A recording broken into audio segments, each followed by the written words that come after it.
breakfast program. My name is Barry Cosmos, the radio Machado with one on radio, and this is Straight Talk, no bending corners.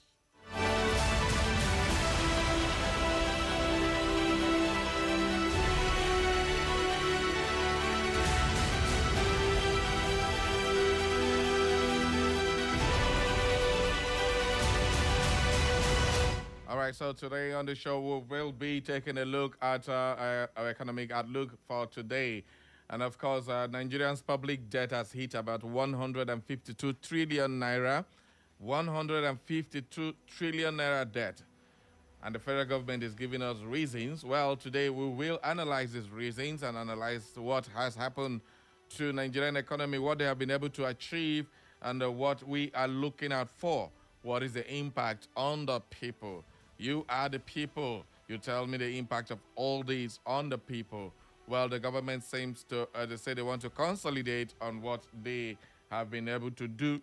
They have acknowledged that these reforms and processes they are taking, they didn't come with a lot of pains to the people. But right now it's time to consolidate. So we'll take a look at this 152 trillion naira debt driven by forex rates and rates adjustment and reforms. That's according to the finance minister, Wale Edun. So we will analyze this particular matter. And of course, today is not a day for too much talking from your end. You get more information when you listen more sometimes. And of course, you will also have your say if you understand exactly what we're doing. I'll try to make sure we break it down to everybody's understanding. So everybody, whether Papa, Mama, Pekin, and the rest of them, everybody join. Call your friends, call your enemies, because it's very important that you understand why we are discussing this today. It's the weekend edition of the People's Program, live here on Echo FM 100.7 with the Radio Machal, Barry Cosmos.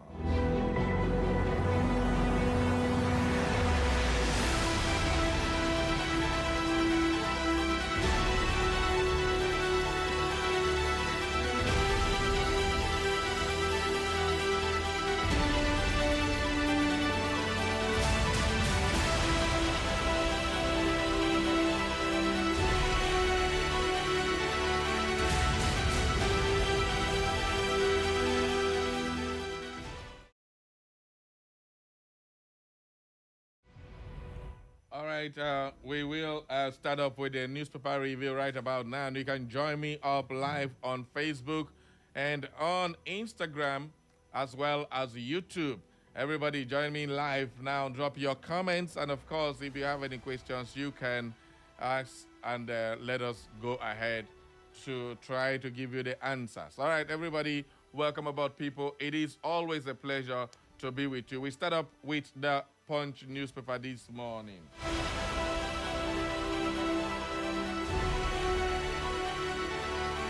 All right, let's begin. We start up with the Punch newspaper. Our first news here on the front burner is counter-insurgency campaigns. U.S. votes $413 million for security operations in Nigeria and orders. That is the front page of the Punch newspaper this morning. Counter-insurgency campaigns. U.S. votes $413 million for Nigeria's security and other countries. Okay, grab a copy of the Punch newspaper. Get more details on that one. Laughing kicks as Makinde installs Ladoja chairman of Oba's Council. All right, the politics getting involved in our traditional stool. It's getting messier by the day. The governors have to choose who they want to work with right now. And Alaafin is supposed to be the leader of the Obas in council in Oyo State, but right now, Alaafin is kicking back as Makinde installs Ladoja, chairman of Obas Council. Rivers crisis, assembly chef sitting amid rumored plot against the speaker. Well, when I saw this news yesterday, I was like, oops, how the tables are turning. Well, the Rivers State House of Assembly, led by Speaker Martin Amaole, failed to resume plenary on Thursday, that's yesterday, exactly 1 week after adjourning its last sitting. Remember, in the last sitting, they adjourned after giving an impeachment notice and instructed the clerk to write to the governor of their intention to impeach him, and he's responding 7 days. Then they are going to reconvene 7 days after. Within these 7 days, 4 of those people who agreed to put impeachment withdrew themselves from that impeachment and rather said they should come to compromise and resolve the crisis instead of going for impeachment. They withdrew themselves from the impeachment. Now we are hearing stories down that the people are tired of Amahule leading them always against the governor. They want to impeach Amahule as the Speaker of Rivers State House of Assembly. Fubara is kicking back. They already had 4 before. Now, another 4 is joining the ranks to say no way to the impeachment. So they still have about 19 of them there that are still going for the impeachment. So definitely that forms a quorum, right? So they need a very big number to impeach the governor. But at the end of the day, will they succeed even if the impeachment vote is put to the House? That only time will tell. But right now, Martin Samaule is now facing the same music. Is trying to push against the governor. They are trying to impeach. According to sources, well, it is yet unconfirmed, but it's on the pages of the newspaper, so it's something. Where the clerk of assembly was consequently directed to serve impeachment notice on the governor. I don't know if that has been done, but Abahule said 7 days after they're going to reconvene to get the impeachment response from the governor. When it came to that 7 days for them to respond, they might refuse to reconvene because right now he himself is going to start fighting for his own seat. Now, this is what I am talking about. Every time I wonder, when you are in power, it looks as if you are going to stay there forever. Amahule is supposed to be elected by the people. He doesn't even know if he will go back to the River State House of Assembly, if his people will vote him out, if Fubara can fight to make sure he does not come back to the assembly. Nobody's thinking about that. They're always thinking about, I have here, I'm going to follow Wiki, I'll do this, I'll do that. Well, if the tables are turned against Martin Samahule, so be it. Well, River State people, this is now a game of chess. Who's going to do checkmate at the end of the day? Moving on. Money, we have police arrest man over wife's death in KB. Mother, daughter slammed Davido for bullying over paternity claim. All right, there's this Davido's daughter, alleged Davido's daughter. She's now 15 years old, and she said the mother of the center of a long-running paternity dispute involving the Afrobeat star David Adeleke, popularly known as Davido, had responded publicly to his latest denial, accusing singer of bullying, threats, and spreading false information. In post shared on Instagram late on Thursday, the 12-year-old Anu Michelle and her mother Ayo Labinjo disputed Davido's claim that he conducted 5 DNA tests proving he is not the girl's father, insisting only one test was ever carried out and alleging it was fraudulent. All right.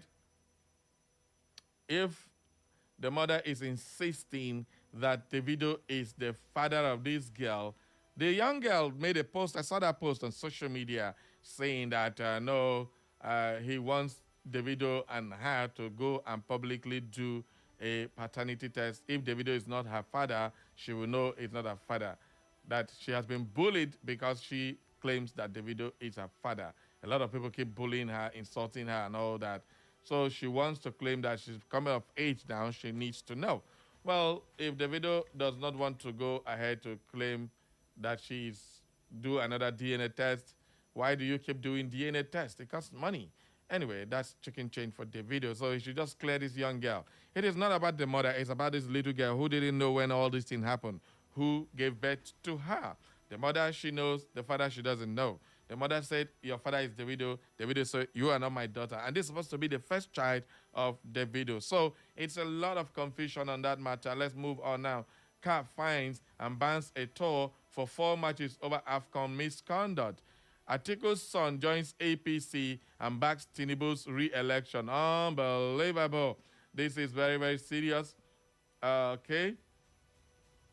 Abubakar, that is the son of former Vice President and 2023 People's Democratic Party presidential candidate Atiku Abubakar, has defected from the People's Democratic Party to the ruling All Progressive Congress, pledging to work for the re-election of President Bola Tinubu in 2027.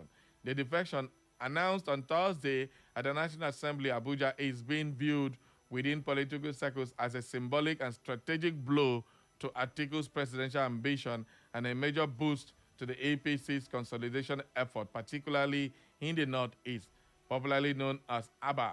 The younger Atiku was formally received by the Deputy President of the Senate, Senator Barau Jibri, alongside key APC leaders from the Northeast geopolitical zone in what party leaders describe as a significant political realignment. Addressing party leaders and supporters of the event, Abubakar announced his resignation from the PDP and declared his full alignment with the APC, describing the move as historic and deeply personal. Oh, me tabo. Atiku, your Pekin say that Tinubu you want to go support. Yeah. ADC, when I go still give Atiku ticket, oh God, only time will tell. What do you make of that story? All right, let's move on now to the Daily Post newspaper. We have Rivers crisis concerns Nigerians worry as Wike Fubara fight stifle governance. They stifle governance. Well, political watchers in Rivers State are worried as the political battle between the Minister of the Federal Capital Territory, FCT, Chief Yesom Wike, and his political godson, Similayi Fubara, takes a toll on governance in the state. Where Daily Post reports that it did not take much longer after 2023 governorship election in Rivers State and the swearing in before Governor Fubara fell out with his benefactor and immediate past governor, Wike. Well, Wike has come out to say agreement is agreement. What is another agreement? You cannot even mention yourself as governor because you cannot bring more than one commissioner. You cannot change your party. You cannot travel out without the permission of Wike. You cannot do this without Wike. Come on. Fubara had enough, and he decided to be his own man, and all hell broke loose. Yobe Varsity gets new VC and registrar. I may not be here much longer. Doris Ogala raises alarm. Doris Ogala, remember, this young lady has been on a warpath with Pastor Chris Okafor.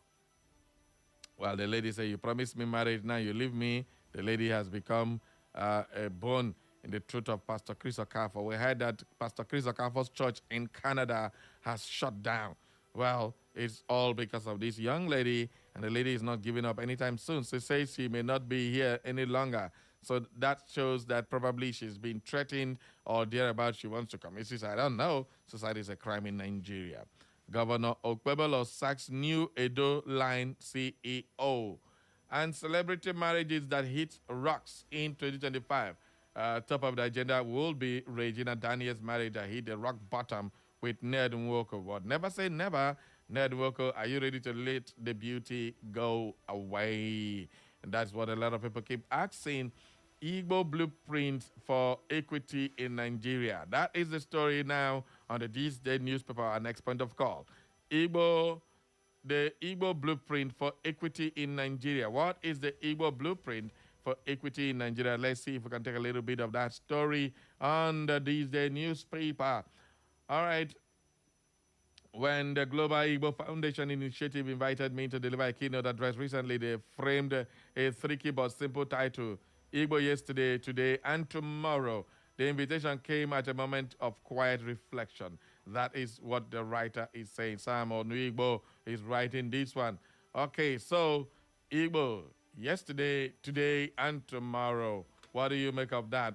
It is the blueprint for the Igbo equity in Nigeria as written by the This Day newspaper. NIPR backs Tinubu's U.S. lobbying plan. Says it's legitimate PR, not crime. NIPR, that is the Nigerian Institute of Public Relations, NIPR, has thrown its weight behind the federal government's decision to engage lobbying services in the United States, insisting that the move is a legitimate public relations strategy aimed at correcting negative global perception of Nigeria and not the criminal or illicit undertaking. That is what the NIPR is saying. Wow. Well, I wonder what that one means, but definitely the PR men are saying, okay, that's good strategy. It is not a bribe. Well, okay. Industrial harmony as catalyst for Nigeria's health renaissance. Okay. We have Tinubu will never forget those who sacrifice everything for our country. That is talking about the Armed Forces Remembrance Day. Tinubu will never forget, but Tinubu wasn't even here when Armed Forces Remembrance Day was celebrated to even give morale booster to the people of the armed forces. All right, time to rescue Nigeria from grips of slave drivers. Odije Oyegun, ADC leader, says. Odije Oyegun was the first national chairman of the APC, now in the ADC. Are they going to do it again? Well, they are going to fall short. Tinubu will never forget those who sacrifice everything for our country, and that is a very strong message. Are you going to pay them their money? Are you going to increase their salaries? Are you going to give them the weapons to fight so people stop dying anyhow? All right, those are questions that need answers. We move on now to the Vanguard newspaper. On the Vanguard newspaper, the gun hedge money. How military incursion arrested Nigeria's goods. Anyoku is speaking. 2026 budget. Ministry votes over 500 million naira for makeup artists, hairdressers. Hey, wait. Let's take this news. This one, he enter. In the budget, in 2026 budget, ministry votes over 500 million naira for makeup artists, hairdressers, and grinding machines. Even hairdresser, they pay them from government coffers. Jesus. No wonder these people not agree to come up for government. Well, in Abuja, the Federal Ministry of Works has proposed to spend over 500 million naira on training of hairdressers, makeup artists, supply of grinding machines, motorcycles, minivans, and anti-drug abuse, sensitization, and advocacy in selected states of the Federation in 2026. Waiting concern Ministry of Work with hairdresser, makeup artist, supply of grinding machine. Waiting concern Ministry of Work with this kind of thing. Hi, God. Professor in practice. You don't start again, though. Well, details of the proposed expenditure are contained in the 2026 appropriation B uploaded to the Budget Office website accessed yesterday, where the Vanguard observed that the items and services were distributed across selected locations within the country's geopolitical zone or whatever zone. Under the budget items with code number ARGP 122344747, the ministry proposes to supply a yet-to-be-determined number of grinding machines to women in Ndokwa, Ukwani, Federal Constituency, South, for a sum of 35 million naira. Minister, waiting concern you. If you are doing this, what would the Ministry of, Humanitarian Service do? Is this not humanitarian service? That's another ministry's job. Waiting concern Minister of Work doing this one. Oh, me terrible. Only in Nigeria can you see this kind of absurdity. Well, church didn't ignore late Ifeanyi Uba's contributions. NAIRA Catholic Diocese insists. Well, this has become a hit story. Remember the man that walked out carrying shoe for hand, say, I know be Christian again, since they refuse to recognize. Now the church has come out to clarify.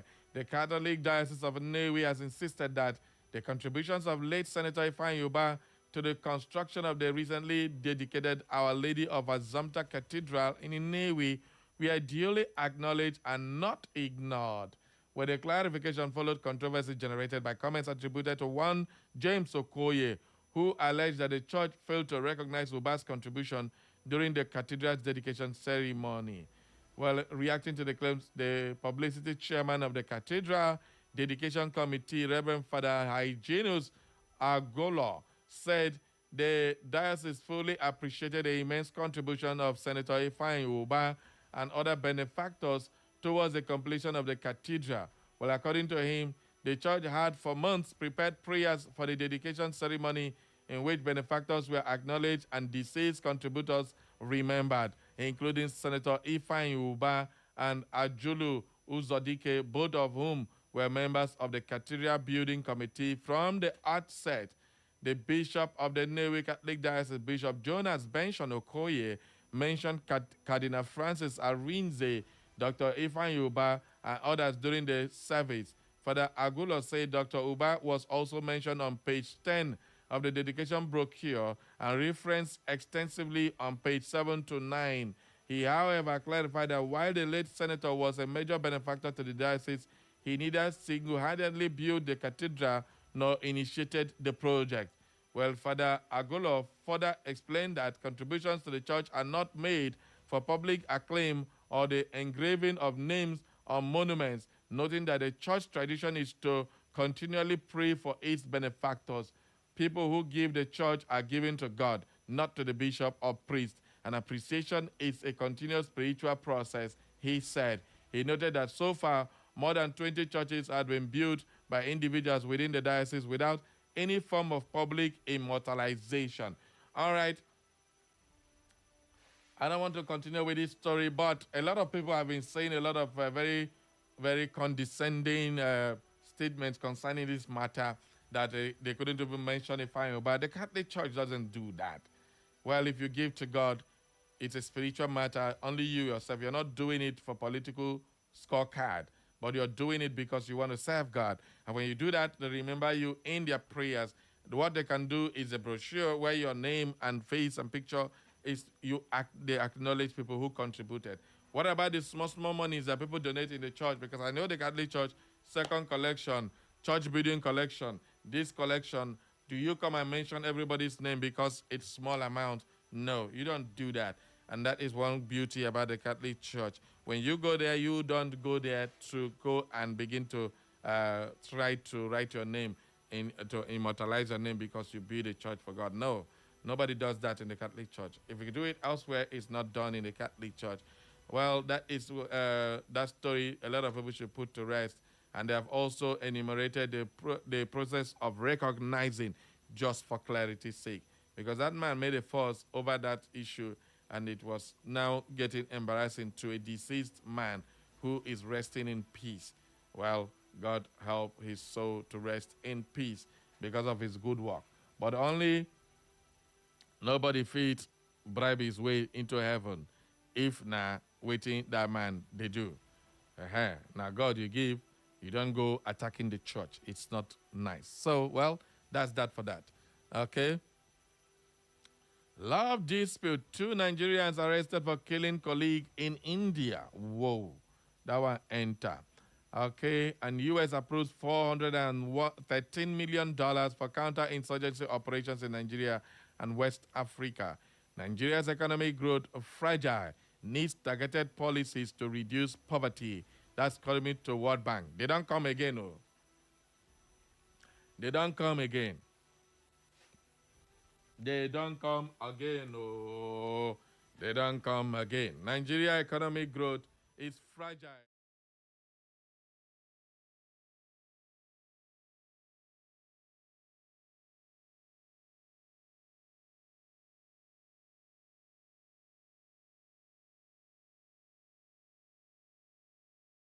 Policy of policy.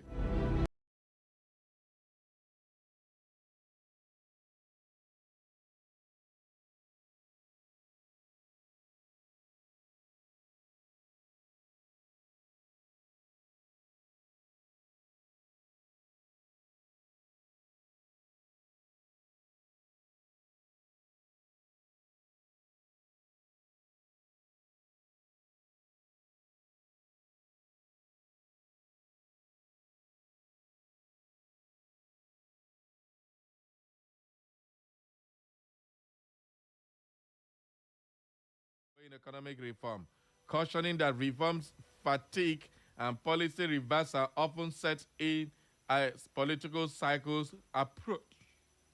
Well, speaking at the presentation of the NESG 2026 Macroeconomic Outlook, and his NESG Chief Economist Dr. Omisheki said many countries that recorded early gains after stabilization later lost them due to weak consolidation, particularly during election period. So what are you saying now? You're saying if, for instance, Tinubu loses the election and they bring in a new economic team, we're going to lose all the things we have gained. That's a new software way of campaign. Well, election cycles are usually the most difficult moments for reforms.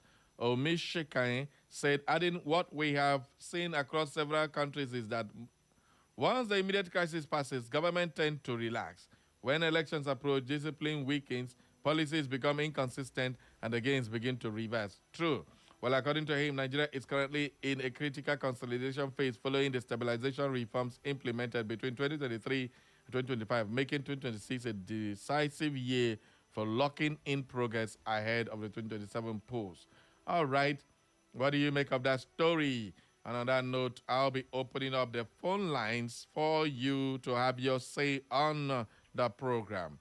Remember, this is Straight Talk live on Echo FM. No bending corners. Let's go talking. 0911 20022 or 0707 454 1014. SMS or at least send us a WhatsApp number on 0707 491 3438. Those are the numbers to reach our studio right about now. Good morning. Who is my first caller this morning?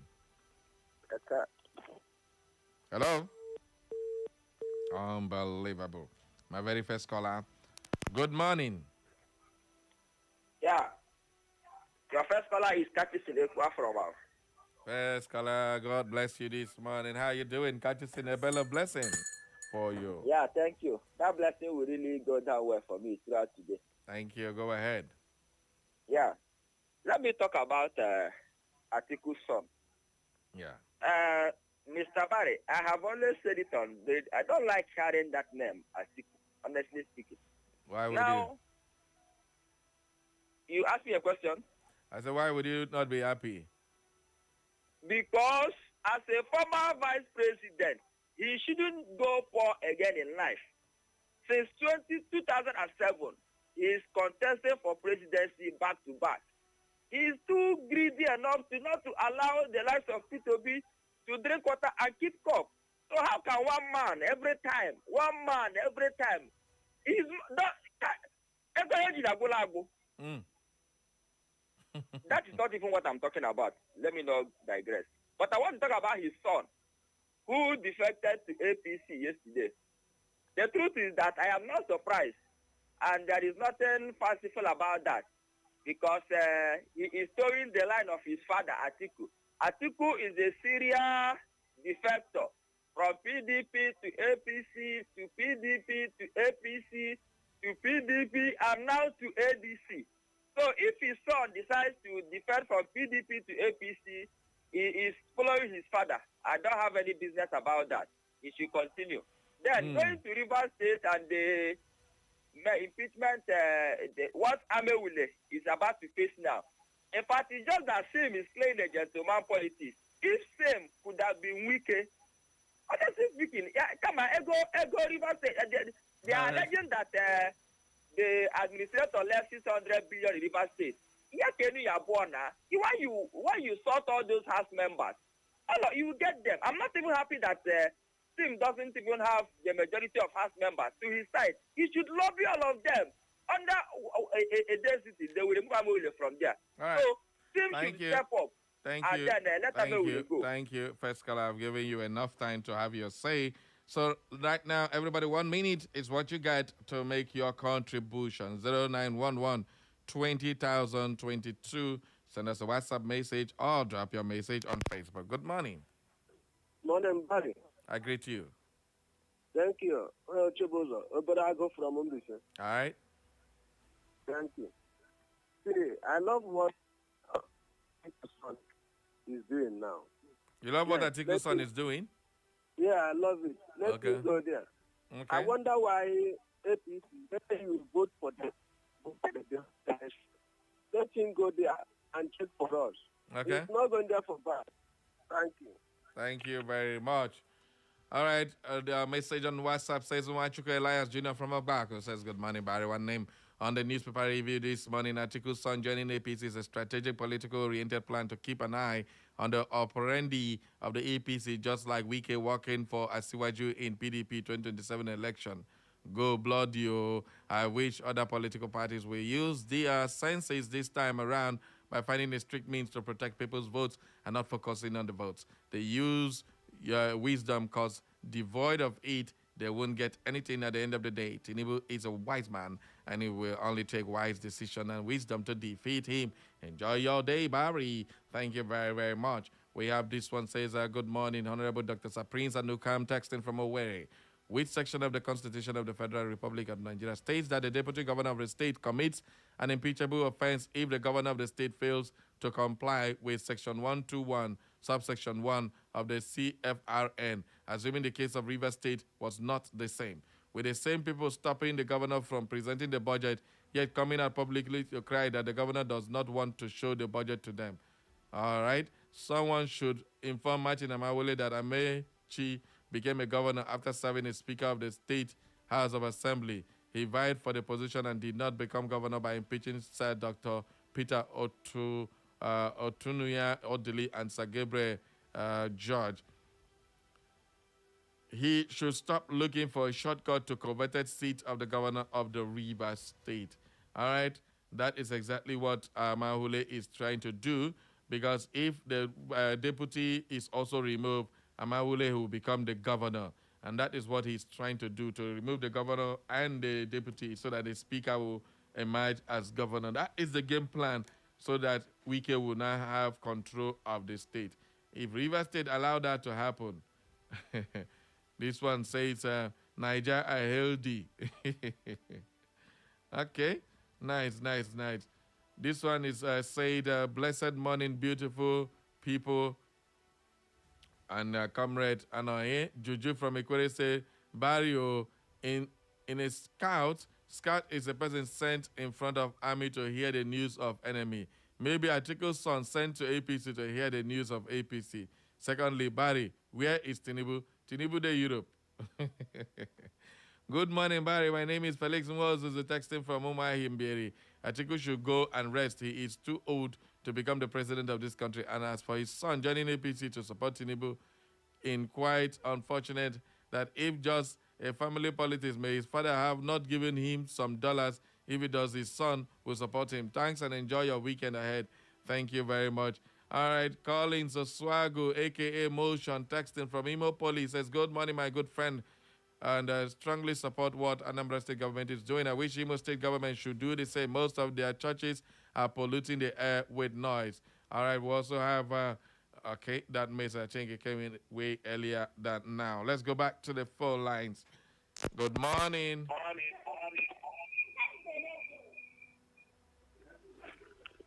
Good morning.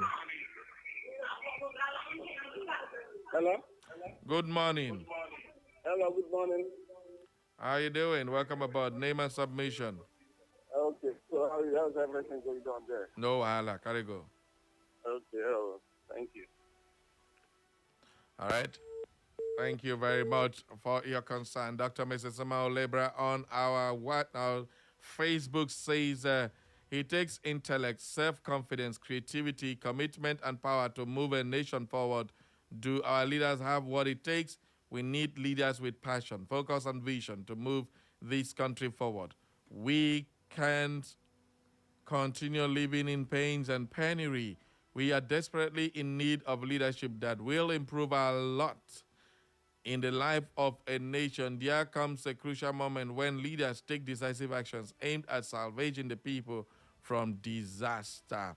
That is the gospel according to Dr. Mrs. Emma Olebra. Onyeka Onyemegu says, hello, greetings, Sabari. Chelsea, how are you and that of your family? I am fine. I just want to wish you Happy New Year from your man, Mazi Onyeka. Thank you very much. Collins Chinonso says, it's Collins from Imo Poli. Good morning, my good friend Barry and the listener. Atiko's son knows that his dad won't win the election, so he wants to seek relevance in Tinubu's government so as to get an appointment once Tinubu wins. He doesn't want to lose the two ways. Oh, boy. What a way of saying it. A motion from Imo Poli. All right, let's take another caller. Good morning. Good morning, my own brother, Barry. I greet you, sir. Happy weekend. Happy weekend to you. My name is Comrade Padek. All right. And the Comrade Padek is calling from his hometown. The most peaceful community in Imo State. All right. Barry, I want to state categorically that I don't have any problem with Atiku's son joining the APC because he's an adult. Okay. And he has the right and liberty to join any party of his choice. because politics is a game of interest, and it's not compulsory that you must be in the same party with your father. Okay. So the young guy has not done anything wrong. But I'm suspecting that his defection to the APC might not be ordinary, because Atiku is a Maradona in this game of politics. It could be a planned game.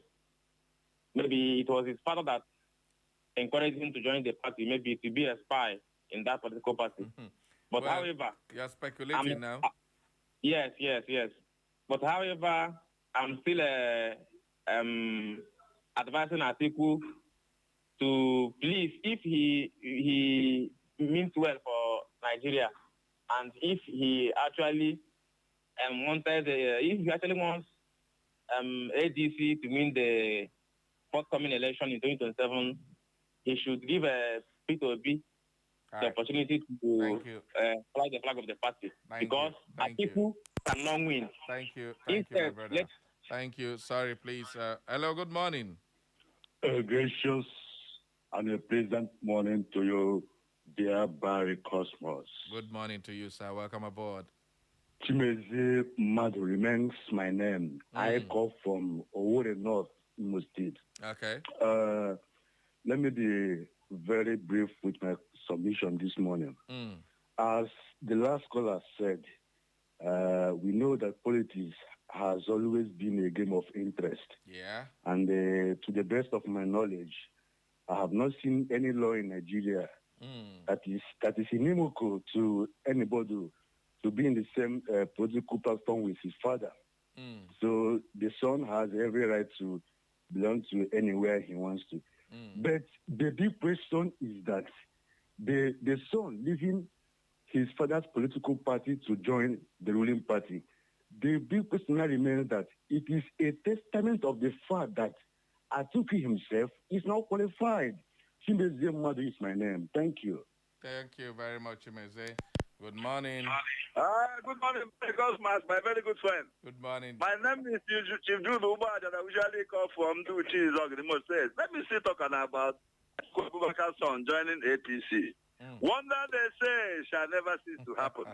How else can one explain the fact that Abubakar son refused to accompany his father to defect into ADC at the initial stage? And as if that was not enough, he has gone ahead to join the APC and resolved to actually work for the re-election bid of Tinubu in 2027. This, to the best of my knowledge, is a very big minor sign for Atiku Abubakar himself, because charity, they say, begins at home. This, indeed, is the beauty of democracy, as our constitution guarantees freedom of association to everybody at any particular point in time. And I suppose this is why this young man had decided to join, APC and support the re-election bid of President Tinubu, in 2020. This nobody be able to testimony that Tinubu is the president to beat in 2020. Thank you, sir. Thank you. Good morning. Hello, good morning, Barry. I greet you. Kasim. Yeah. Thank you. My name is Kasim. I'm calling from Yaga. All right. Yes. Atiku son John APC. This is welcome development for APC and Tinubu. Okay. Because his son know that APC is a winning team. That is why he joined the APC.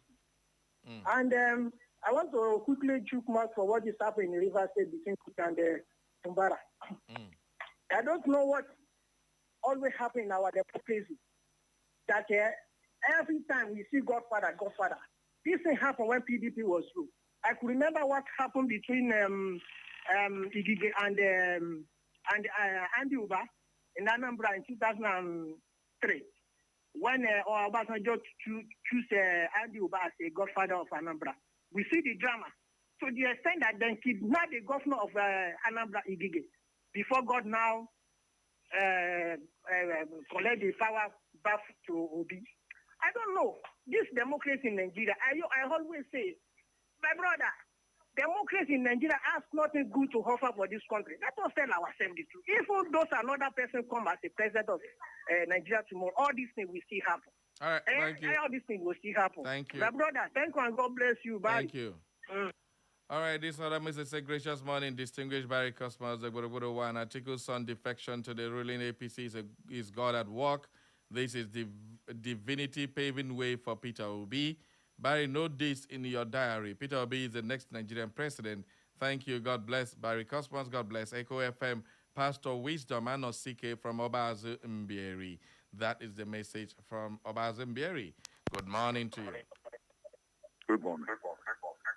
Comrade Fayagba, welcome back, sir. Long time no see. I have been trying, but today I succeeded. All right. And before they cut me off, Okay. let me beg all the young men to know that a youth today is an elder tomorrow. Oha. There's no reason the pensioners of Imo State should be punished to the extent they are being punished.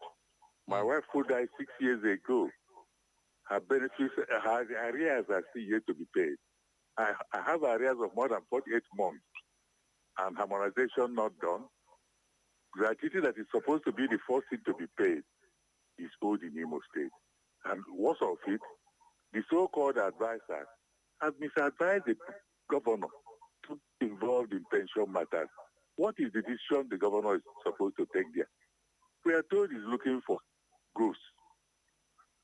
All right. Has he done away with the auditors? I will talk about other things. Is it the business of the governor to look for ghosts among the living? Is there an accountant? Is there an auditor? Even the Nigerian Constitution removes him from having anything to do with pension. Can they please hand over the thing back to the accountant general so that pensioners will be treated like human beings, and not just human beings, but non-criminals, meritorious people? Thank you very much. Thank you, comrade. Sanity Fine Choku said, blessed morning, Barry. One name, hope your night rest went well. I'm comrade Anoye Ifeanyi Chukwu Fikisman from Umuago Bosima in Ohaji Egbema LGA.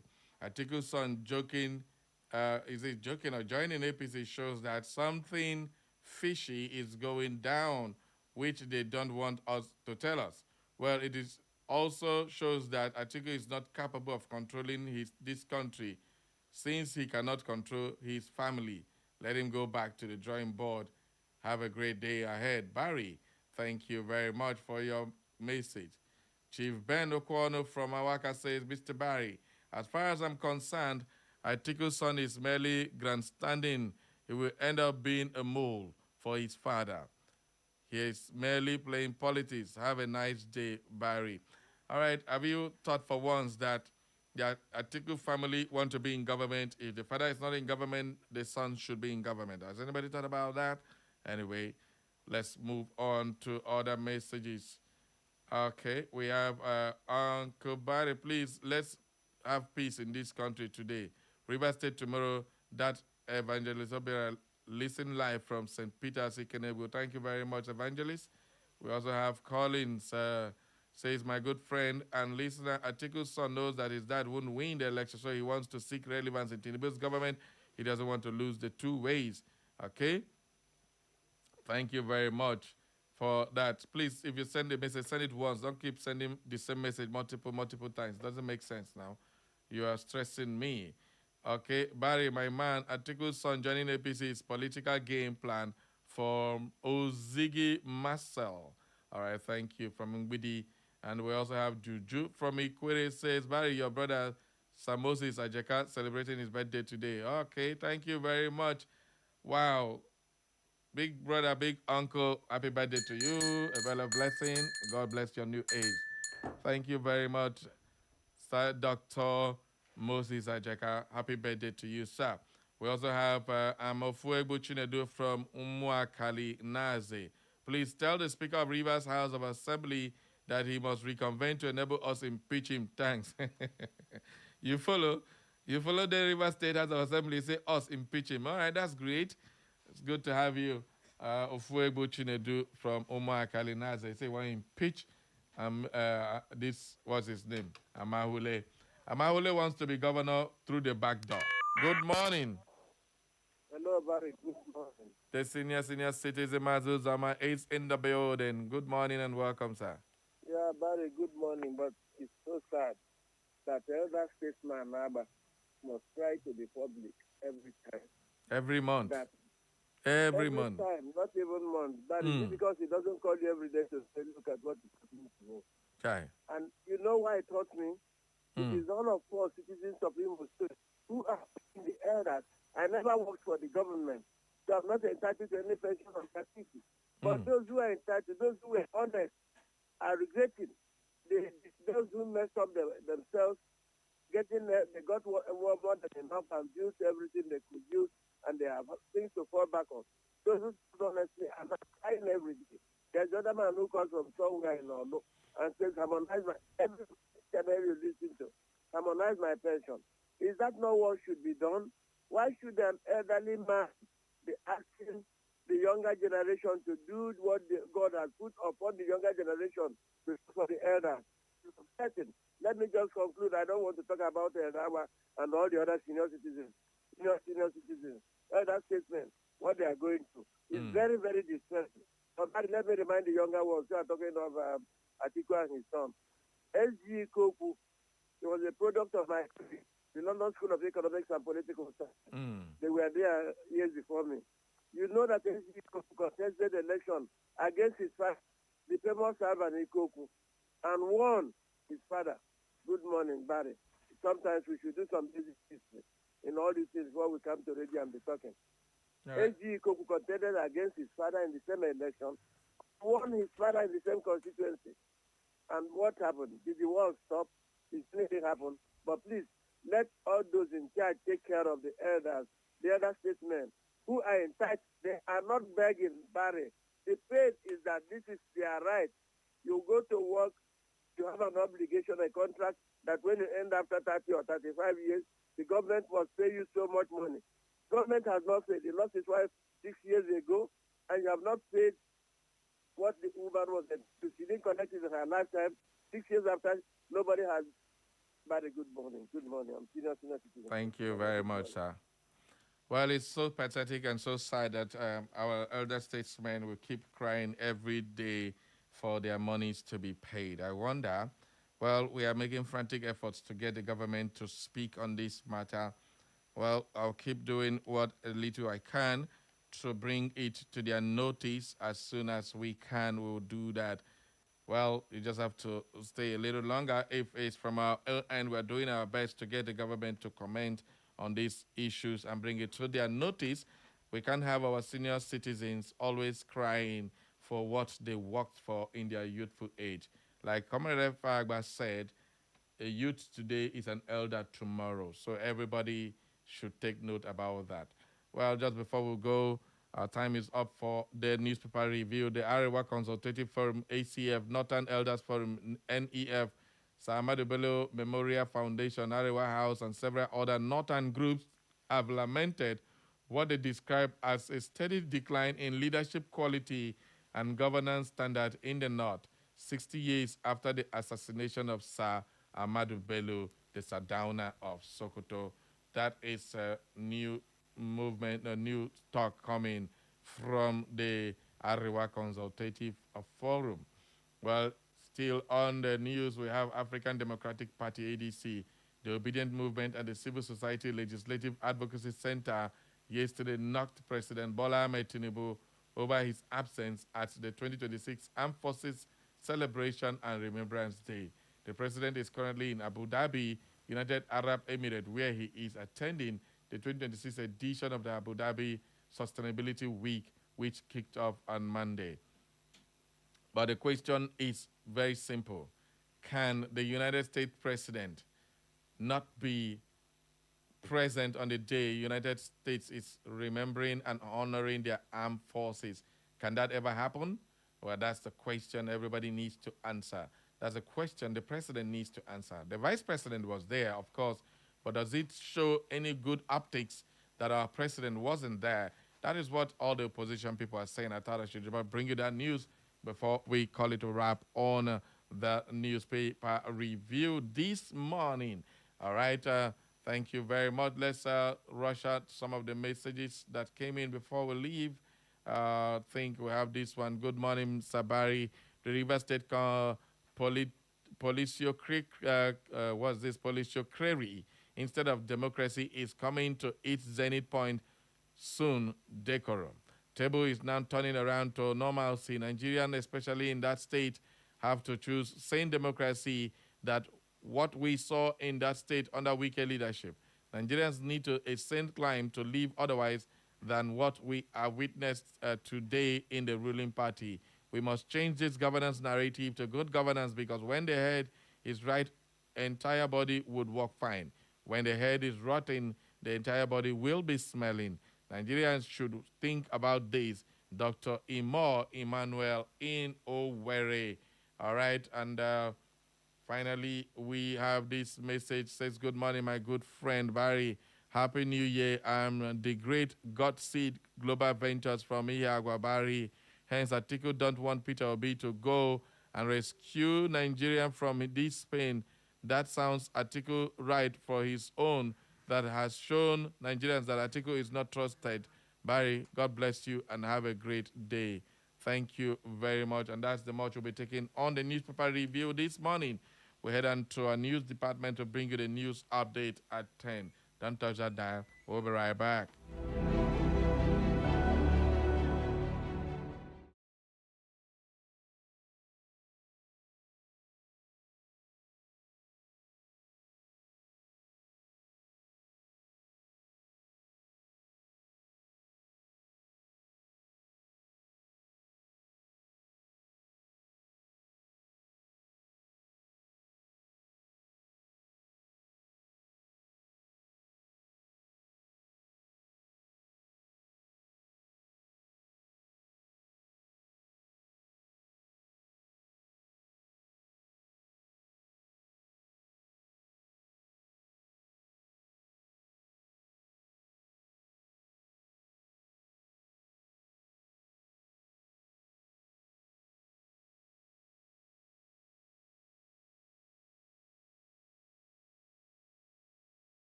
Here are the latest stories we are tracking at this hour.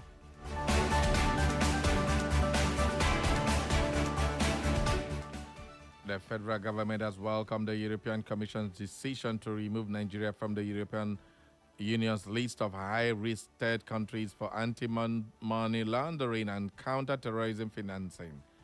The move follows Nigeria's removal from the Financial Action Task Force monitoring list in October 2025 after completing required reforms. Minister of Finance and Coordinating Minister of the Economy, Wale Edun, credited the development to the reform agenda of the President Bola Ahmed Tinubu.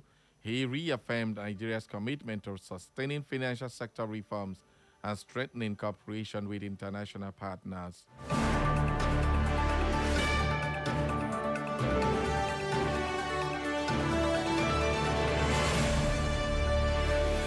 The Senate has assured that Nigeria is working deliberately to rebuild its global reputation. Deputy Senate President Senator Jibrin Barau gave the assurance during the presentation of the Nigerian Reputation Perception Index Report 2025 at the National Assembly in Abuja. He described national reputation as a strategic asset and pledged legislative support for reforms promoting transparency, unity, and social justice. The Nigerian Institute of Public Relations also defended the federal government's engagement of foreign lobbying firms describing it as a legitimate public relations practice.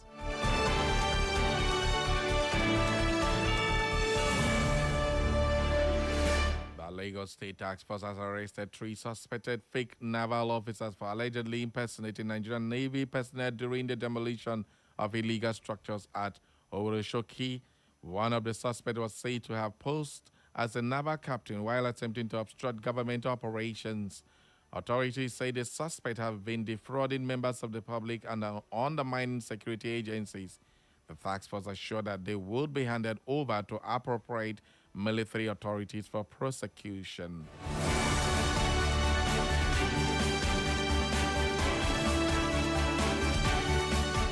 Fresh attacks by suspected armed headers in Turan district of Kwande local government area of Benue State have left 2 farmers dead and several communities deserted. The attacks reportedly affected multiple villages, forcing residents to flee for safety. A former local government councillor confirmed the killings and expressed concern over persistent violence and displacement. He called on security agencies and the government to urgently intervene to restore peace in the area.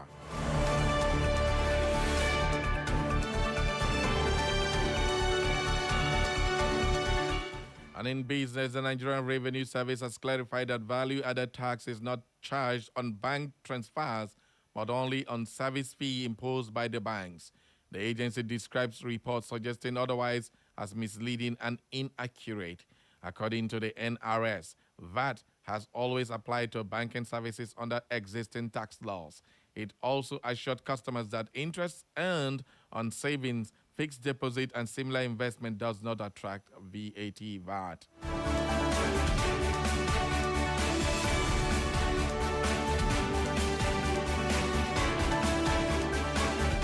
On the foreign scene, the Chief of Army Staff, Lieutenant General Waidi Shuaibu, has called for deeper strategic cooperation between the Nigerian Army and the United States Army to tackle Nigeria's evolving security challenges. He made a call during a courtesy visit by the U.S. Defense Attaché to Nigeria. The Army chief praised the long-standing partnership between both countries and advocated expanded collaboration in training, doctrine development, and operational capacity to strengthen national security. And in sports, the Confederation of African Football has handed Cameroon Football Federation President Samuel Eto'o a 4-match ban and a fine of about $20,000 for misconduct during Cameroon's AFCON quarterfinal loss to Morocco. CAF cited unacceptable behavior linked to his reaction to refereeing decisions. The Cameroon FA has criticized the sanction and expressed full support for Eto'o. The incident adds to tension surrounding Cameroon's AFCON campaign following earlier disputes within the team's technical setup.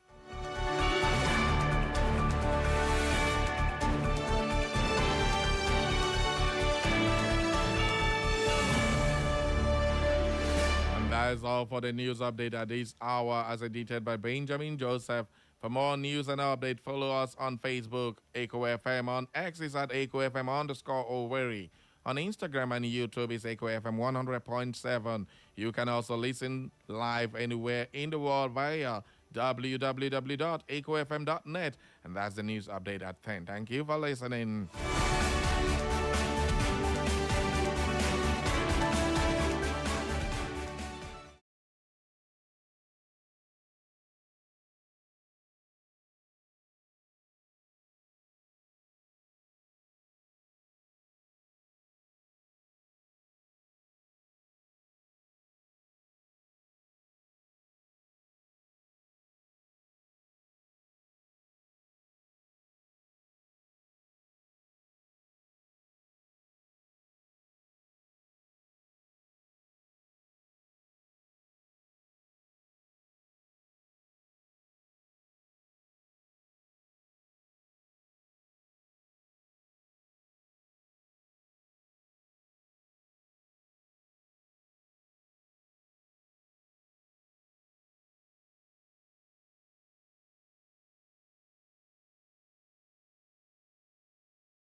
right, welcome back to the show, everybody. This is Straight Talk Live on Echo FM 100.7.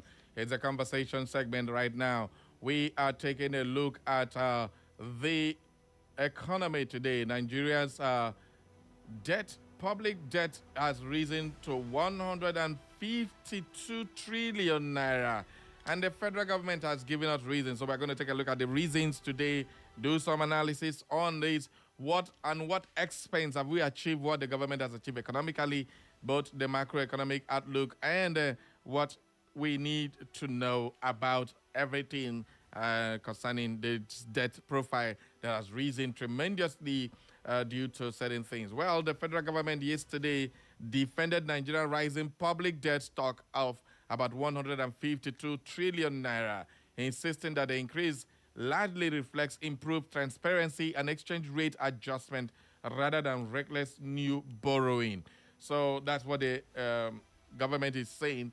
It is not because they're borrowing recklessly, but because they have brought about new and improved transparency to the exchange rate adjustment. And of course, it's a reflection of improved transparency. So I don't know what improved transparency should increase, how, but just stick with us. I'll tell you how. Well, speaking during the presentation of the Nigerian Economic Summit Group NESG 2026 Macroeconomic Outlook in Lagos, the coordinating Minister of the Economy and Minister of Finance, Mr. Wale Edu, said that Tinubu's administration had chosen openness and discipline over opaque accounting practices. How open is openness in Nigerian opaque accounting systems? Remember, before, they just tell you one information, you don't know how much it is cost. But Nigerian debt profile is rising every day. So what exactly did Wale Edun say? He said Nigeria's total public debt stands at 152 trillion naira, just over $100 billion. $100 billion. That is what Nigeria is owing as public debt. And Edun said, adding, importantly, that 30 trillion naira previously recorded as Ways and Means has now been transparently recognized. What does that mean? It simply means that before, the government did not add this to the public debt, and that is why the figure has increased by 30 trillion.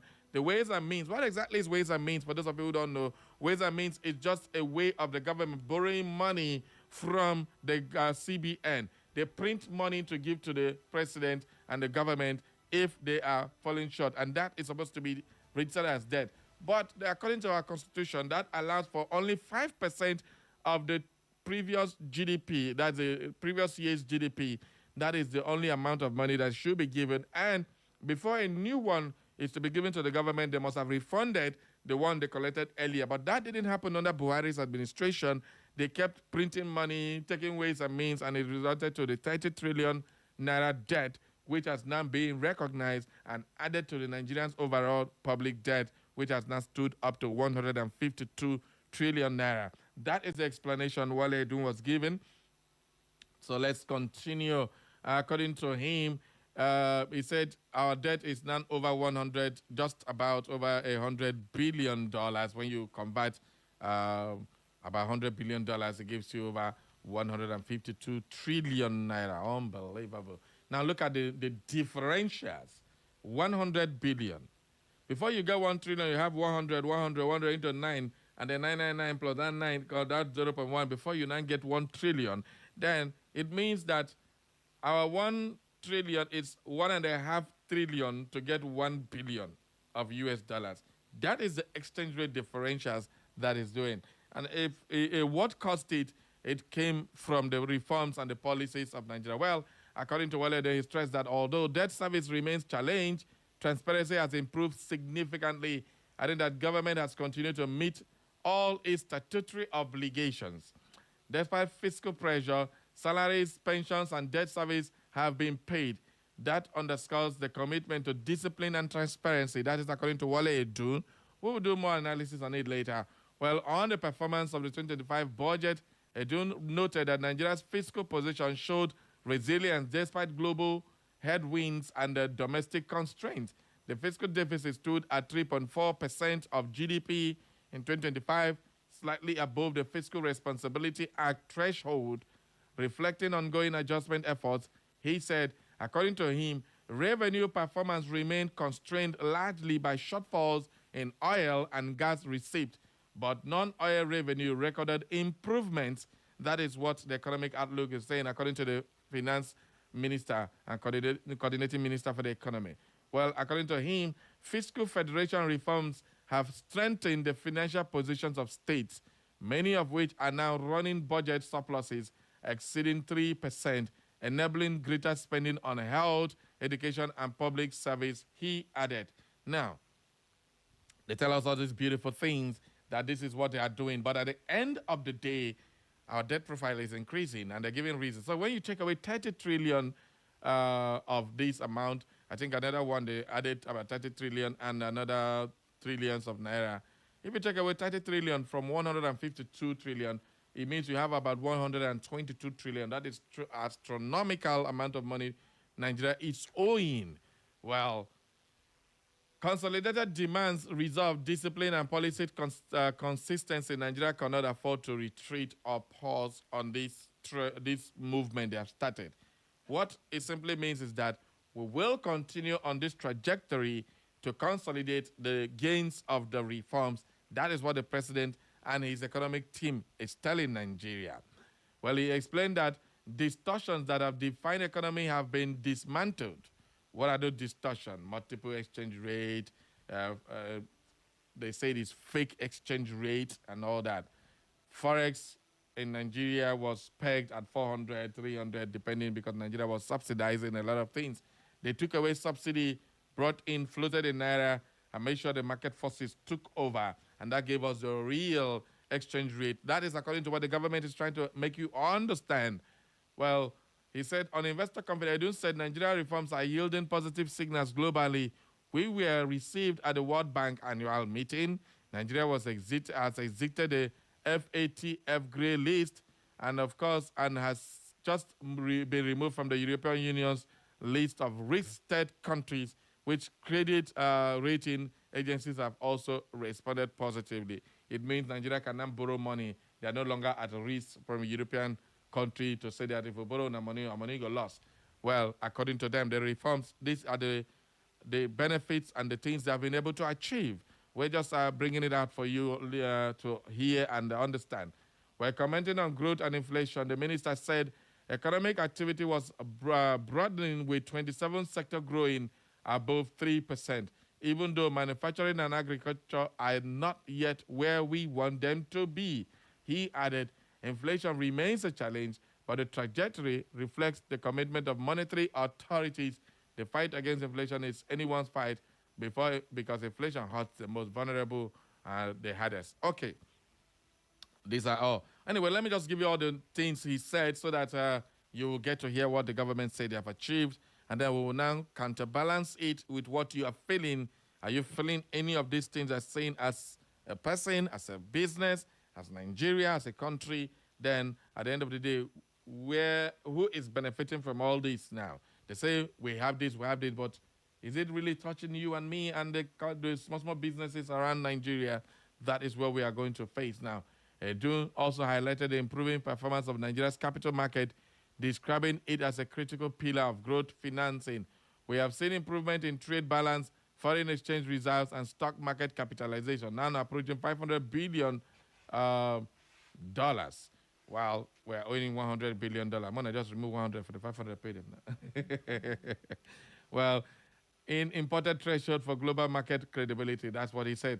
Where capital markets will increasingly play a central role in mobilizing domestic savings and financing growth, enabling Nigerians at all levels to invest productively, he added. We're looking ahead. Edun said government projects economic growth of about 4.68% in 2026.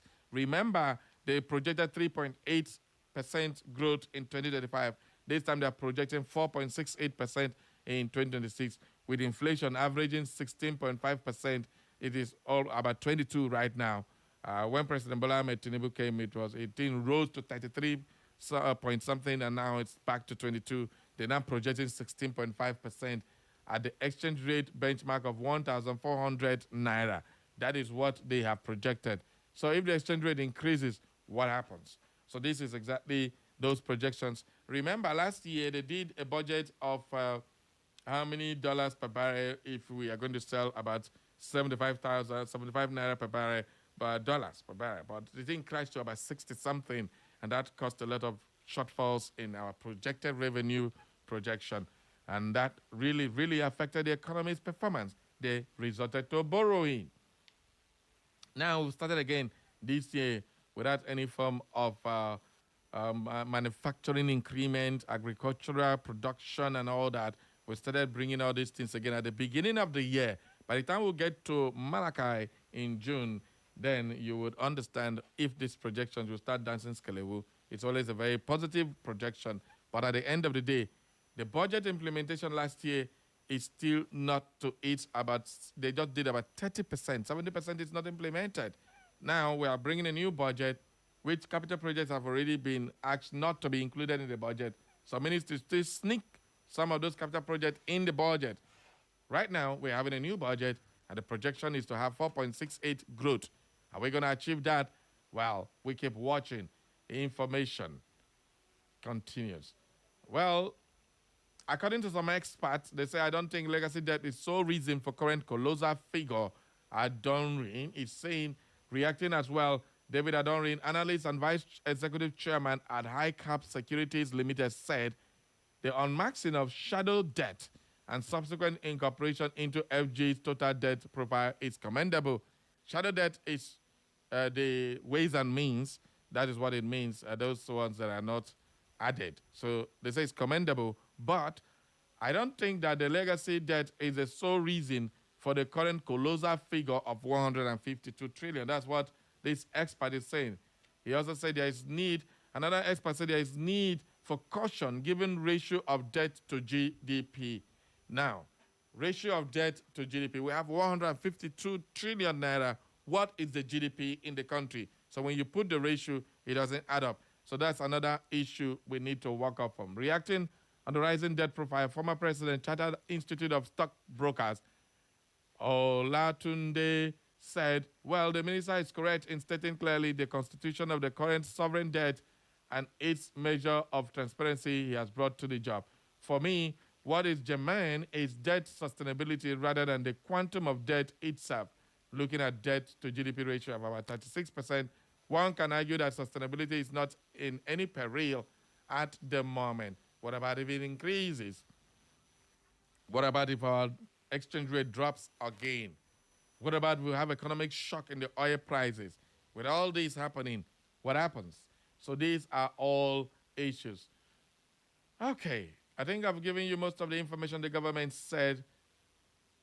Let's go into some analysis now. The question is, to achieve recent economic gains, including GDP growth, stock market growth, and enhanced EU recognition and relations, what did the Nigerian government do? And how is it affecting Nigerians? The Nigerian government implemented 4 major difficult reforms, the primary sacrifice being the immediate economic stability and purchasing power of its citizens. Now, what is our purchasing power when it comes to our money? The gap is widening every day. Well, you can say from 1,500, it is now pegged at 1,450, 460, or 14 something. That is what the exchange rate is just dangling and dangling right now.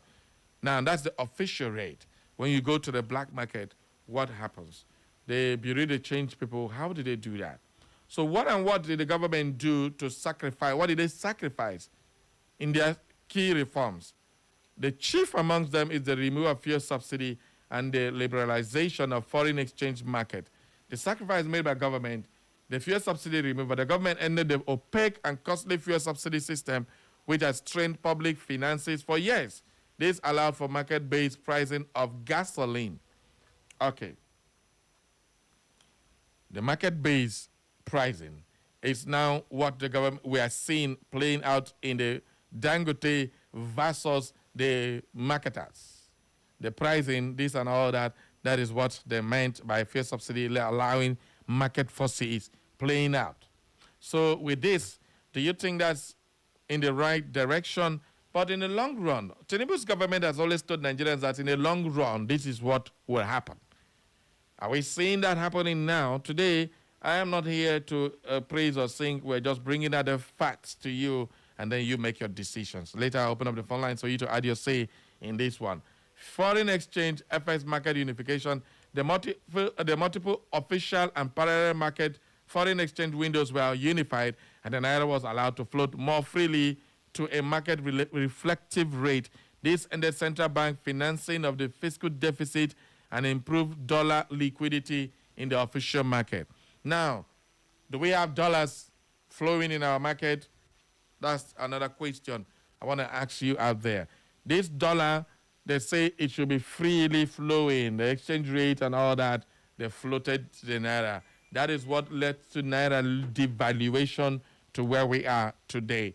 Where the fiscal consolidation revenue drive, the government has strengthened revenue collection and committed to fiscal discipline to create a more stable environment for trade and investment. What is that fiscal consolidation revenue drive? Taxes. They increased taxes every corner. They brought new taxes and they consolidated on new ones. And now everybody who is paying tax, that is generally raising the revenue. They raised 7.5% VAT. And they also brought in new, price hike in terms of borrowing, the lending money, interest rate and all that. These are all the things the government did. And what are the effects? The positive effect is that it has improved macroeconomics indicators, no doubt about that. The reforms have led to positive GDP growth rates, primarily driven by the service sectors, and a moderately positive impact on stock market performance with increased foreign investor interest. Well, it also enhanced international standing. Our standing policy, the policy also made Nigeria to be, they have removed Nigeria from the risk assessment of the EU, where Nigeria is no longer a risk at investors. Investing in Nigeria is no longer at risk. That's what the EU said. They move out from the FATF and all that. It also increased private sector participation. The oil and gas sector in particular has seen opportunities for increased private sector participation due to deregulation. But the question is, how many new investors has invested in the oil sector? Is it the refinery, or is it modular refinery, or just people who want to come and buy and sell? People who buy our crude oil to sell. Now, with all this, if you put this thing together, that's are the positive ones. Now, let's take a look at the negative effect of all these policies. One, and the chief one for me, is the soaring inflation. Oh, my God. Oh, Metabo. It is the most significant negative impact has been a sharp increase in the cost of living, inflation, and it has reached multiple-year high, eroding the real purchasing power of household. Now, this is one of the things government decided to sacrifice to achieve those positives I just told you. That is one thing I told you we're going to analyze. Our analysis is going to be compare and contrast. Do we need to suffer people in this zone to achieve those positives we just listed above? That is the question. So for a government to make a decision, you have to weigh this and weigh that. But in this case, our government chose to accept the other one and give us soaring inflations, thinking that the inflation is going to be temporal. It is getting to 3 years of this administration that has a lifespan of 4 years. And then the inflation is not abating anytime soon at all, based on the indicators we are seeing here. So this inflation has crippled household, where cost of living has become something else. People are suffering big time. And because of this, a lot of people are not seeing the positive side of these policies.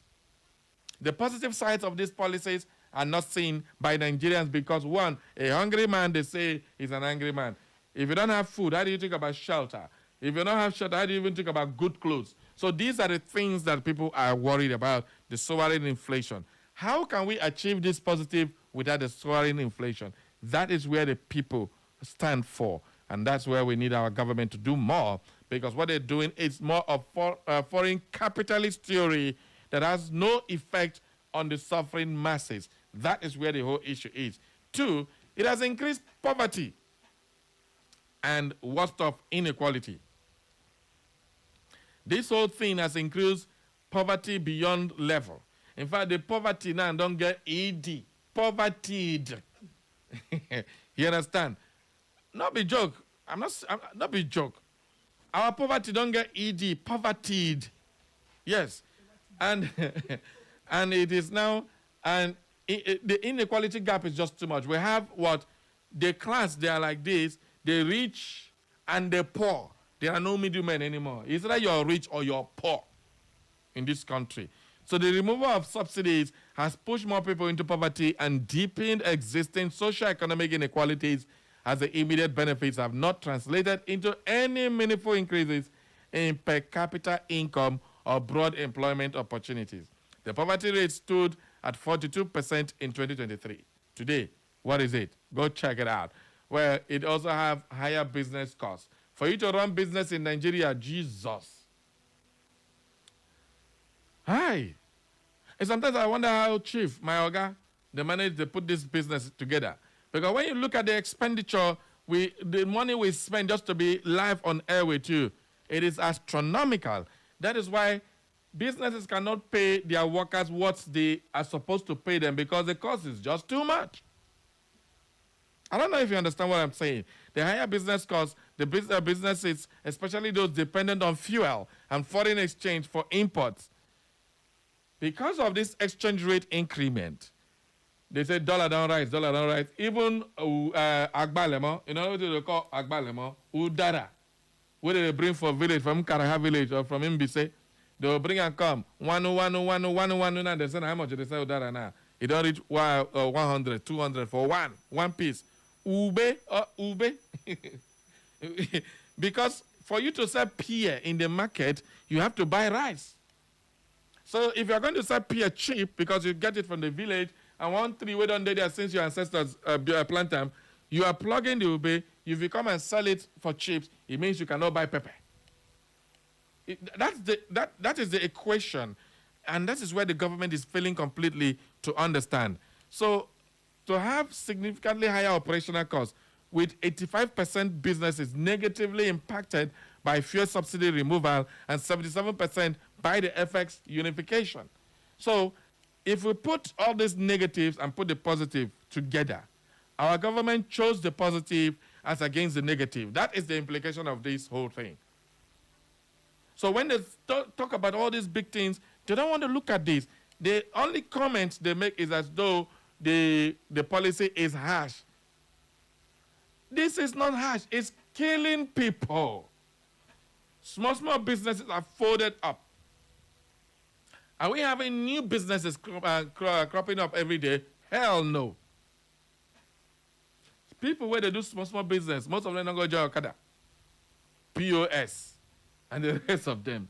Doing that because they can't afford to do business, especially if it is dependent on light. Now, with all this economic thing, you now begin tax people. After your policies brought in poverty, after your policies increased inequality, it increased the cost of business, soaring inflation, you now introduce taxes. It also has reduced access to basic needs. The high cost of living has strained household budgets. A person earning 200,000 before going to be like big boy. One at 200,000 be like 20,000 now. That is what this whole policy has brought upon Nigerians. So I am trying to compare the positives from the government point of view and the negatives from the same government point of view. The government chose the positive and left the negative, and the people who are suffering the negative, the direct impact of this is Nigerians. Now, because of the inequality gap, the people in the bigger strata, the rich category, they are feeling blessed by this government.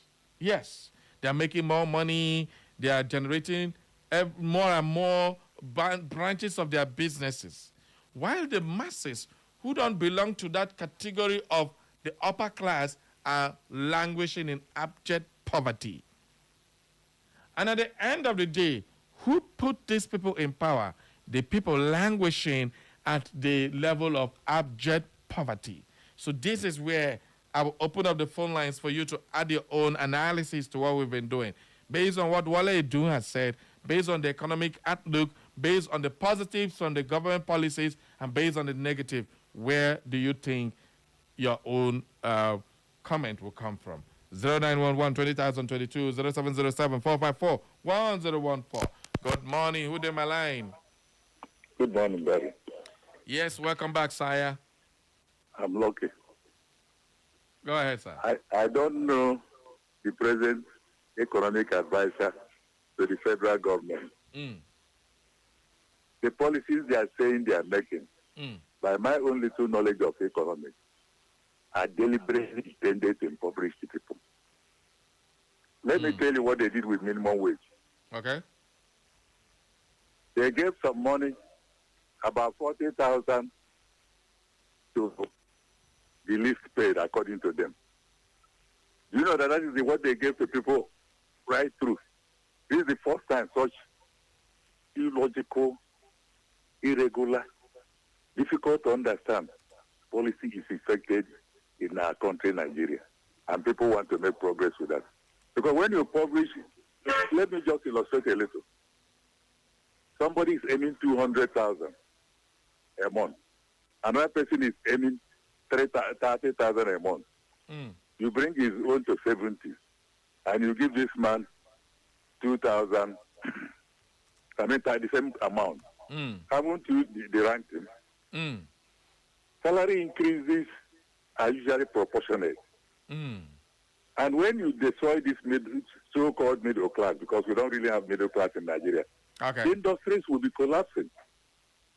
Because the man on the minimum wage is not like able to enjoy certain luxuries. The man who could enjoy these luxuries and promote industries, you have no impoverishing. And let me say, because there's no time, this is the first time I'm seeing government pay money out to people without circulars. Like the Minister of Finance, I don't know where he's coming from. State pensions have been paid. My next door neighbor here, federal government is owing heavily. And the last thing you can ever get is to get the telephone number of the officers running Petard. This man was supposed to be on 18,000. They paid him 1,800 for more than 15 years. And when they decided to adjust him, they paid him arbitrary arrears. And for over 20 times, they've been asking him, send their bank statement. If you paid to the bank, don't you have the schedule which you paid? So the thing is that Nigerians are not having the facts. And this government believes in lying. Let them look for good economists to advise this government. You cannot promote industries if the people don't have purchasing power to buy from those industries.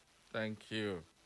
Let me thank people like senior citizen Mazi Zoma, who appreciate reality, because most of the people who call in do not know that by neglecting pensioners or neglecting any group of citizens, that you can never have good governance. Like this one I have pointed out in minimum wage.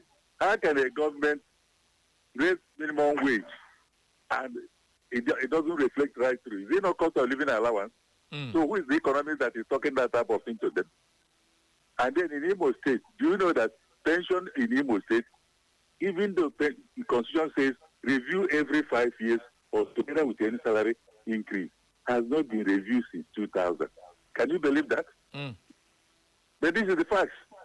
And those who say they are investigating journalists should go out and find the facts.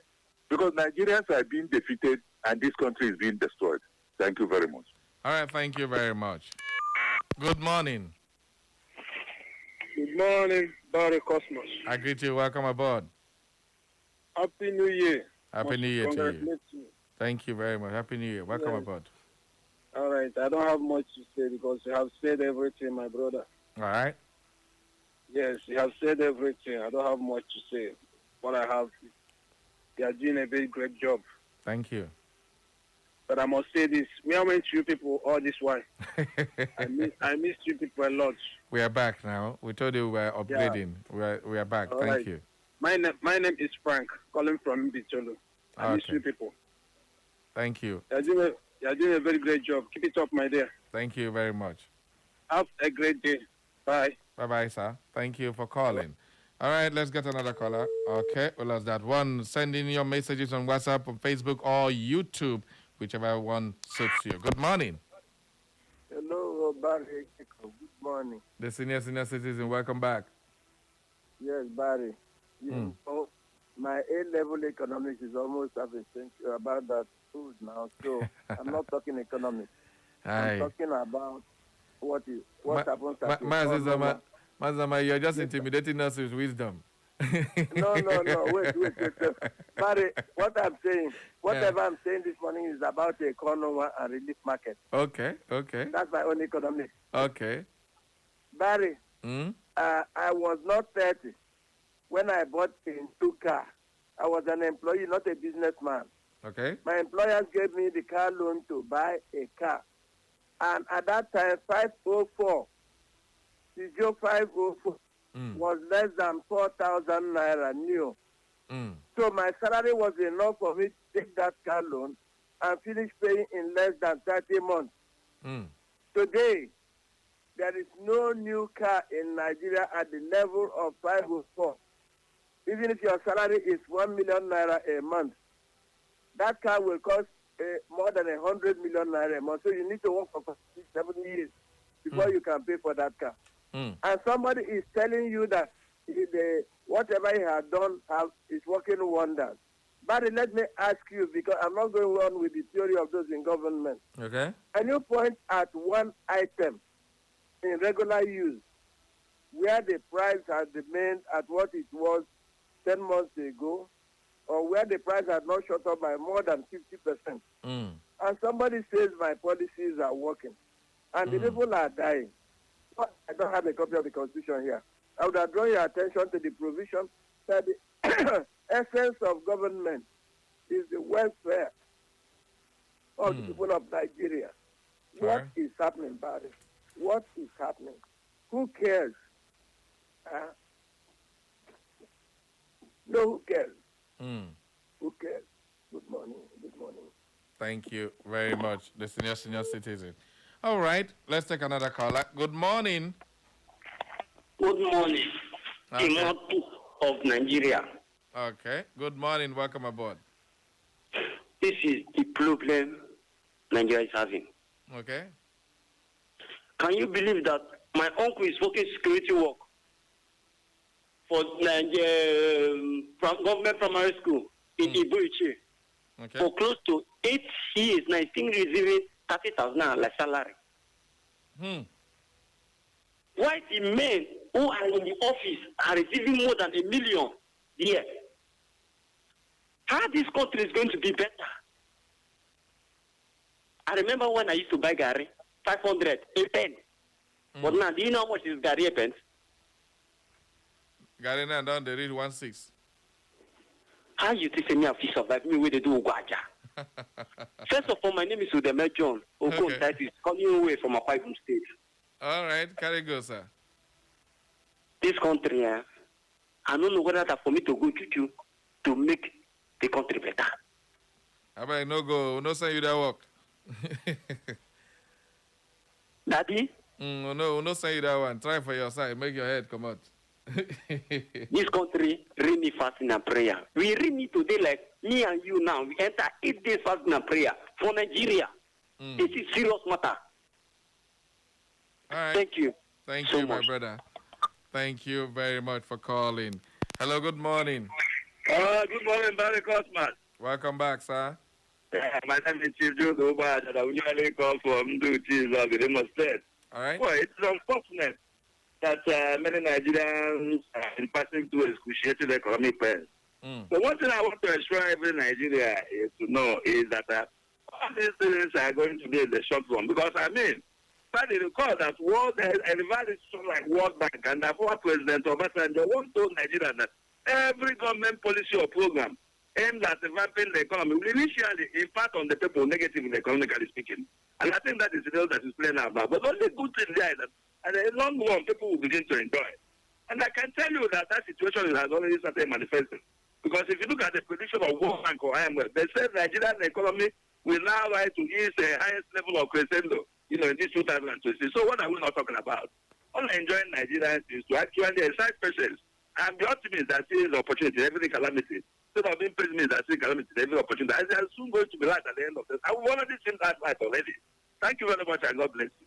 All right, thank you very much, Chief Jude. All right, Side-by-side comparison of Tinubu's reforms and the results is what we're doing now, because Nigerian debt profile has reached about 152 trillion naira, and the government is giving out reasons why it went there. 30 trillion, it comes from the ways and means.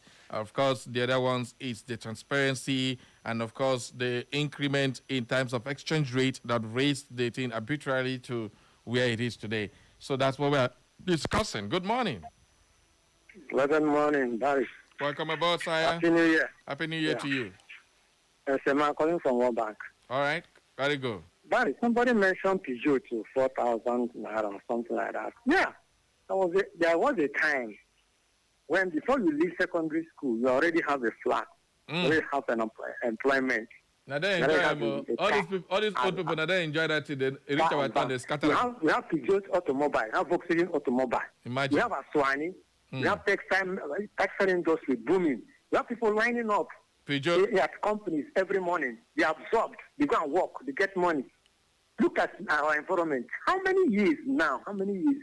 These people are saying that there is tunnel in the darkness in the front of tunnel.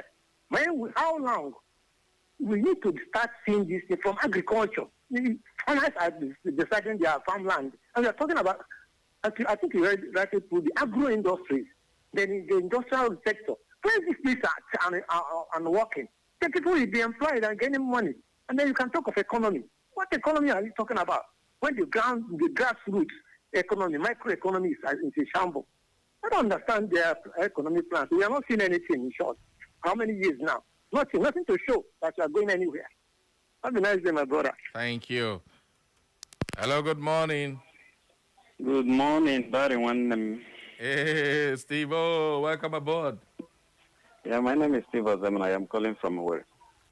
Barry. Mazi Uzoma, the other statesman, have just mentioned one of my emphasis. Something I've always emphasized upon each time you are discussing about progress in this present government or this, what do you call it, economic policies, and which is the essence of government and the essence of every government policy. The essence is for the welfare of the people. Any policy that does not aim at improving the welfare of the people, for me, is not a good policy. So all these grammar that you people are speaking via Wale Edu or whatever you call it, you have finished the emphasis, you have finished the analysis when you were trying to introduce this topic. Yes, Barry, before Tinubu, electricity bill, I was paying 15,000 naira electricity bill. Today I am paying 60,000 naira.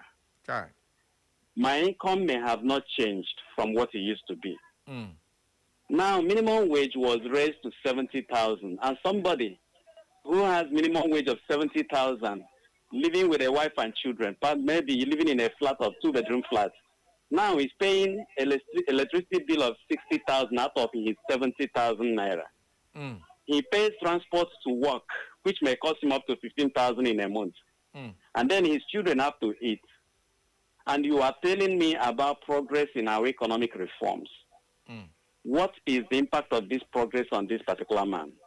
So the truth is that you are asking of what has been sacrificed. The life of Nigerians has been sacrificed for the economic policies of this present government. Because everything about these reforms you are talking about is dependent upon tax. And this tax is coming from the pocket of the same poor Nigerians. Any reform or economic growth that is not based on manufacturing is not real. You are tasking the people, introducing more and more tax, which will deplete the pocket of the poor. That means you're reducing the purchasing power of the ordinary Nigerians for the macro growth of your economy. Now I'm talking about government having more money. Remember my word. I told you that this government is going to be government that is going to become rich, but the people are going to be poor. Yeah. And that is exactly what we are witnessing. I said it from onset. Rich government, poor citizens. And that is exactly what is happening. So government is priding itself that it's making more money out of my pocket while I am diminishing. Thank you very much. Have a nice day. Thank you, Steve, for your contribution. Good morning. Hello, good morning, Barry. Kasim, welcome back. Thank you. God bless you. Yes, Barry, it's only God can help us in this country. my brother. I thought you were a supporter of the Tinubu's government. Well, wait, now let me continue my talking now. See, if people they are talking about what happened in 1970, 1980, we have forget that it's not today our problem started in Nigeria. I remember, in 1970, 1980, I was born before that time. Mm-hmm. I know as people see the cry that things is still increased. See today, things is still the increase for today. See, the problem that we have today is concern everybody in this country. People will not talk what their work. It is the amount they used to work when in 1984, the amount where they used to collect when they work. It's still the same amount they used to collect now. The thing have gone round, my brother. If you call somebody not to come and work something for you, the way they go charge you. If you say what thing go there for your mind, we say this anything that you are doing, you will increase your own things. But people always talk about. So what's your point now? What's your point? Yes, see, what is my point? That this country have get problem since British give us independence. So is there any country without economic problem to handle? Why do we have a government to handle it? See, that is our leaders. They don't want to do right thing. We shout when Obasanjo was there. We shout when Babangida first caused this problem.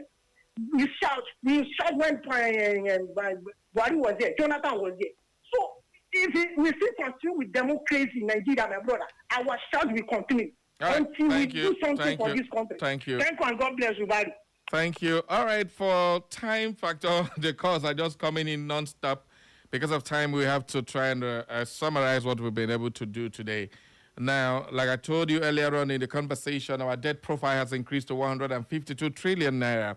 The government gave us reasons because of the exchange rate, the transparency in the exchange rates, and the stock market. It also increased that one arbitrary to what it has today, including the ways and means that made it up to that. They also gave the economic scorecard side-by-side comparison with what we did today, the positive and the gains and the projections, as well as the negative, the hardship and the challenges the people are facing. The economic growth, they projected that the economic growth is going to grow by 4.68% GDP growth for 2026, and annual growth expected to hit about 7% in 2030. That is what the government is projecting. But on the reverse side, the severe cost of living crisis, inflation has peaked at over 34% in mid-2024 and remains a major concern for the government. It's also the fiscal policy. It has increased the government revenue, the FAC allocation distribution to the various state governments and local government has increased drastically, allowing for debt reduction and infrastructure spending, which we are seeing improved infrastructure here and there in various states that want to work, like Abia State. Even in Imo State here, we've seen a lot of infrastructure development. Let's not deny that one. But on the flip side, we have a widening poverty gap that is estimated 141 million people out of 200 million people, they are living in abject poverty, below poverty level, and the reforms are haunted. They haunted disposable income. And on the tax relief for low earners, which is something the government prides itself as achieving, those earnings below 800,000 annually are exempt from income tax as of January 2026.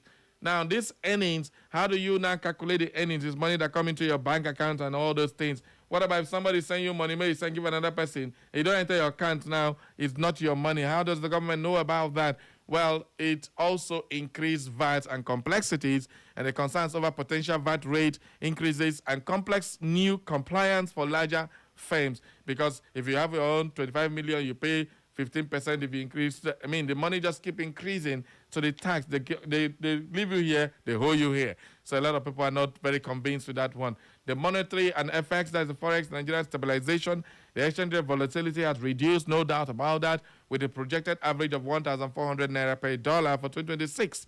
But a sharp devaluation, the naira dropped from 450 naira to a high of 1,700 earlier in the term, hurting import and dependent business. Now it's about 1,516 in the black market, which is the predominant market anyway. The social welfare, NEL funds, student loans, and 70,000 minimum wage was also reached by citizens in the 2026 measurement of the government policies. Then we now have inadequate palliatives, the cash transfers programs, and all the social intervention. It didn't go nowhere to cushion the effect of all these things. So when you put this in side by side, you see that the negatives and the positives, they cancel out. So the people just keep suffering.